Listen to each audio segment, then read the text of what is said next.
খিলঞ্জীয়া হিচাপে মই নিজকে প্ৰাউড কৰোঁ, এইটো ফাৰ্ষ্ট হয়। কাৰণ খিলঞ্জীয়া হোৱাৰ কাৰণে মই চাগে আজি ইমান নিজকে ইণ্ডিপেণ্ডেণ্ট বুলি ভাবোঁ। মই গোটেই ভাৰতবৰ্ষৰ মই দেখিছোঁ বেলেগ বেলেগ জেগাত আমাৰ নাৰীক যেনেকৈ দমন কৰি ৰাখে, কিন্তু আমাৰ খিলঞ্জীয়া মানুহবিলাকে স্পেচিয়েলি বড়ো মানুহৰ কিন্তু মহিলা মানুহক যথেষ্ট ৰেচপেক্ট কৰে। আৰু মহিলাই মানে ঘৰৰ কি বুলি কয় মেইন পিলাৰটো তেখেতে হয়।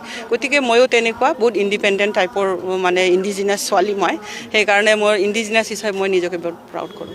এতিয়াও যে যিটো একাংশ দল সংগঠনে পৃথক বড়োলেণ্ড ৰাজ্যৰ বাবে যিটো আন্দোলন কৰাৰ প্ৰদান কৰিছে, এইবোৰ সকলো মানে চৰকাৰৰ ফালৰ পৰা বঞ্চনা প্ৰতাৰণাৰ বলি হৈছে খিলঞ্জীয়াসকলে।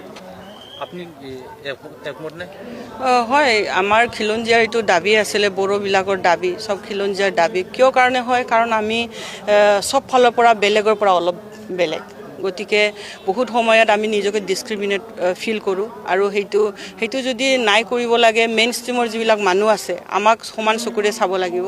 কাৰণ আমি য'তে যাওঁ আমাৰ চেহেৰা চাই বা আমাৰ ড্ৰেছ চাই বহুত মানুহে বিভিন্ন ধৰণৰ মন্তব্য কৰাৰ কাৰণে বোধহয় আমাৰ মানুহবিলাকে নিজকে অলপ বেলেগ বুলি ভাবে, আৰু এইটো চেণ্টিমেণ্টত লাগে।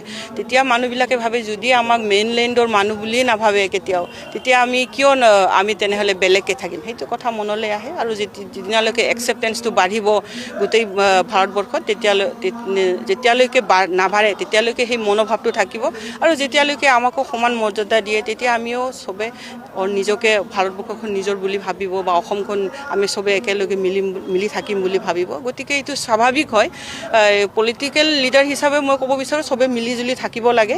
কিন্তু হয়, ইণ্ডিজিনিয়াছবিলাকৰ ফিলিংছতো মই বাধা দিব নোৱাৰোঁ। এইটো মানুহৰ মনৰ ভিতৰৰ পৰা জাগা এটা প্ৰবৃত্তি, আৰু সেইটো চবকে ৰেচপেক্ট কৰিব লাগে। বড়ো ভাষা যিটো HCDৰ যিটো সংবিধানৰ যিটো স্বীকৃতিপ্ৰাপ্ত ভাষা দেখা গৈছে, চেঞ্চাছত কিন্তু বড়ো ভাষা কিন্তু ইয়াত ইনক্লুড কৰা নহয়। হয় নেকি? হয়, বড়ো ভাষা নাই। আচ্ছা, সেইটো আজিহে মই গম পালোঁ। কিন্তু